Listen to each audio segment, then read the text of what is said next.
We'll get it back on. If I trip on that, then Yeah. Do we need some on that side? Yeah, we will. oh yeah. It's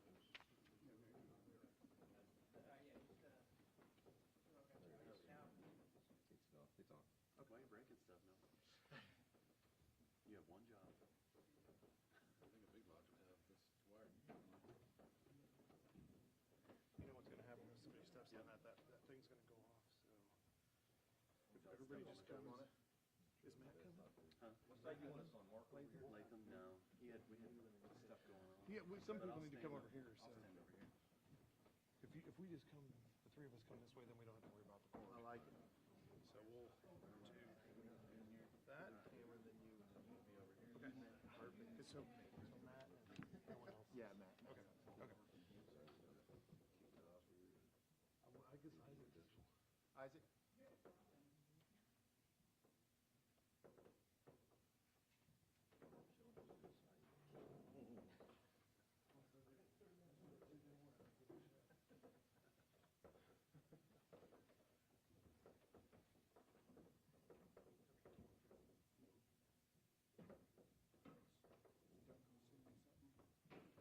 Awesome, awesome. Thank you, everyone, for coming out here today. Really do appreciate it. My name is Isaac Haddam. I'm the campaign manager with the Jon Echols campaign for Attorney General. Excited to be here today with so many great first responders. And I'd like to kick it off by introducing Cameron Weems from the Oklahoma City Professional Firefighters. Cameron? Good morning. So I've known Jon Echols for a long time, probably in political speak, a lifetime, considering how long we've known each other. But I know what he stands for. I've watched it over and over in the House when he was in the legislature. And every time a bill came up that affected first responders in a good way or a bad way, he was always on our side. He knew exactly where we stood. He knew exactly what he needed to do, and he did it time and time again. We've had a lot of wildfires in this state over the past few months, and there's been talk back and forth of what needs to be done, and Jon Echols knows what needs to be done. He needs to support our firefighters that are out there doing the job, protecting the citizens. Our citizens depend on us, but we depend on our state leaders to give us the ability to have the resources to do the job that we promised the citizens that we would do. I know that Jon Echols has the fire services back, and for that reason, we're going to have his back as well. I'm proud to announce that the Oklahoma City firefighters and statewide firefighters they're going to support, endorse with full support Jon Echols for Attorney General. So.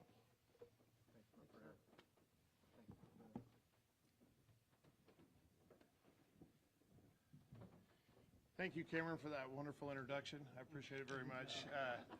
I'm Mark Nelson. I'm the president of the Oklahoma Fraternal Order of Police. We represent about 6,500 members in law enforcement, state, county, municipal law enforcement. And we've got some here from Yukon, from Edmond, from Lawton, from Weatherford, all across the state, kind of on short notice to be here today to stand with and show our support for Jon Echols as he seeks to be the next Attorney General of Oklahoma. There's three things that I think come to mind specifically when we looked at and consider why we are endorsing Mr. Echols. He's a family man. Family is key to Oklahoma's continued success and safety. He is a man of faith, and he's a man of integrity. He knows how to solve problems, and Cameron mentioned this in our state leaders. So in Jon's time in the legislature, so I've known him as well for about 12 to 14 years, and 8 of his 12 years in the legislature, he was the floor leader. And the key takeaway from that is not the time that he was the floor leader, it's the word leader.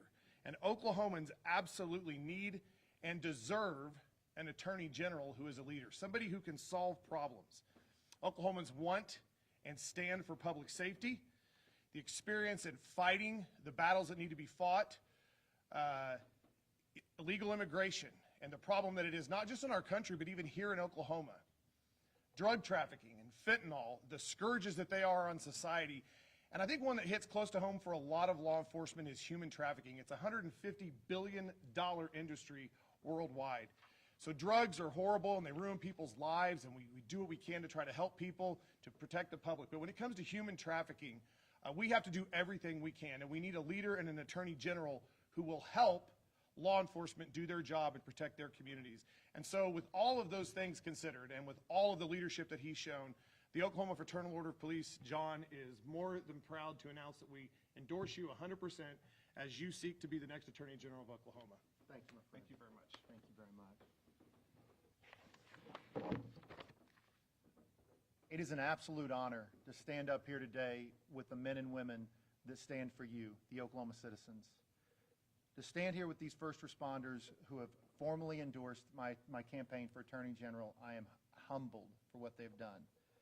These men and women know what it's like to run into a burning building, to kick indoors, and put others first daily. These are men and women that live the Oklahoma standard. They go places we don't want to go. They see things that we don't want to see, and they do things so others don't have to. Their sacrifice to this state cannot be overstated.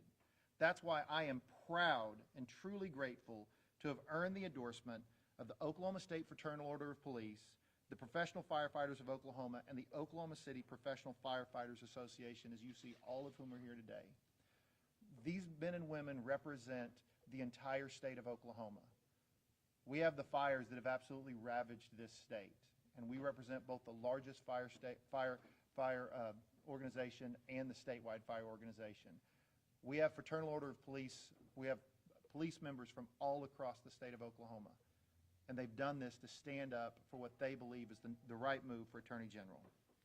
I will work tirelessly to ensure our police and firefighters have all of the resources they need to do their job, and I will be a constant bulwark against any efforts to defund our first responders or any effort that would inhibit the application of the rule of law. As your next Attorney General, my commitment is simple. I will always have your back, and my door will always be open to you. These are the men and women that know what it's like to protect us, to be there for us, to run into situations while we're all running away. This is, of all the endorsements I have received in this race, these are the ones I am the most proud of. And I'm proud to be supported by Oklahoma's heroes and first responders. Thank you so much for coming today. We really appreciate you. Thank you.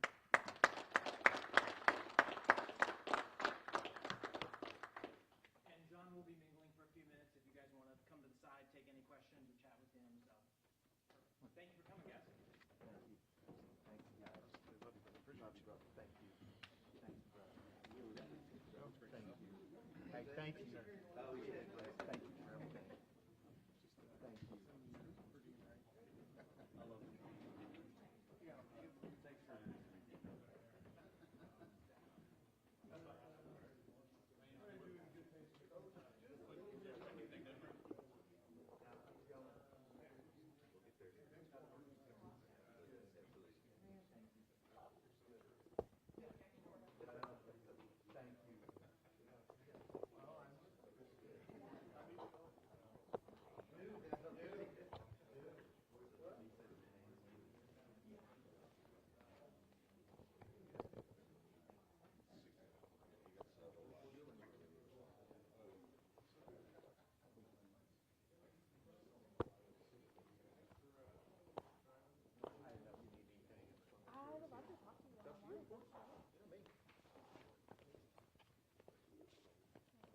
Wherever you want.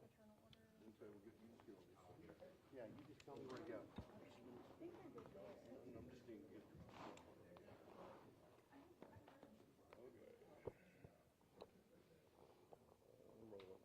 Okay, so you're the first one to put your name in the hat for this position. How does it feel to kind of get an early start on this race? I'm so honored to have these endorsements. The first responders in the state of Oklahoma, the ones that protect us, know what they need from the next Attorney General, and this is a real honor. You mentioned in your speech talking about defunding, any chance of defunding our first responders. Is that kind of speaking to the governor of how he said that we could see defunding in the Forestry Service going to other organizations? Is that something that you're looking at right now? I'm looking at supporting first responders all the way through. You know, we've had instances, specifically in Norman, for example, where they have attempted to defund their police. I will always stand with those. And I'll look at each one on a case-by-case basis, and that wasn't necessarily a shot at the governor one way or another, but absolutely, it is clearly stating to the citizens of Oklahoma where I stand, and it's always going to be with our firefighters and our police. Looking at some of the big things that the current Attorney General has had to face, what are some things that you think you would have done differently, or things that you think could have been better served for Oklahomans? I think our current Attorney General has done a good job. What I would say is I offer a unique opportunity for someone who has been involved in state government. It's 8 years as floor leader. I understand how the agencies work. I understand what they've been trying to do, and I'm really excited to what I bring to that office. And you have received a lot of endorsements already, sheriffs, now these as well. Who else are you looking to maybe kind of partner with along this race? Well, there'll be more endorsements coming. The excitement for the campaign has been incredible. When we announced the largest fundraising for a first-time Attorney General candidate in history, when that's filed, they're going to see that's come from all parts of the state. So as I've already been touring the state, there'll be more and more endorsements just because the excitement for this campaign truly have a freer, safer, stronger Oklahoma, which is what we're running on. It's not just a campaign slogan, it's what we believe in, and it's been resonating. So there'll be a lot more to come, but I'll have to roll those out later. I had some Good questions. Ask away. Specifically about the first responders and the Department of Forestry, and kind of what that would mean for first responders in the state, especially when we're dealing with things like fires. In the legislature right now, and probably when you were in there as well, there was some chatter about whether or not the governor should be able to just willy-nilly appoint people and, fire people at his discretion. The Attorney General has weighed in, Governor Drummond. I wonder what you think. What I will always do is, are you still rolling? I'm gonna look at you. That's what I was about to do. Yeah, if that's okay. Yeah, so I'm not being rude. Yeah, so I'm on radio. that's right. Yeah. Try not to be rude. I'll always stand for the rule of law. What we're talking about, whether it's the firefighter issue going on right now in the legislature, or any other issue, I will always stand for the rule of law. What our campaign is about is, I didn't come from the political or the social elite. I'm a regular Oklahoman like everyone else. So as Attorney General, as we look at those issues, we are going to follow the law, and it's going to apply equally to everyone. On that note, as far as following the law, thinking about the Supreme Court case for the religious freedoms in schools. The Attorney General, that's something that he's very much against. He says that if a governor of state is ready to endorse a religious school, then it's Catholic, that's Christian, then he's got to be ready to endorse all kinds of religions through the state. It seems like for a lot of people that is a breach of the separation of church and state, and that's obviously up to the Supreme Court these days. Where do you stand on that issue? Yeah, I support St. Isidore, but it's not a massive issue in the Attorney General campaign, because while I support St. Isidore, this is going before the United States Supreme Court, and I will follow the law in that case. It's going to be a refrain in the campaign. It's not just a talking point. It's something that we mean.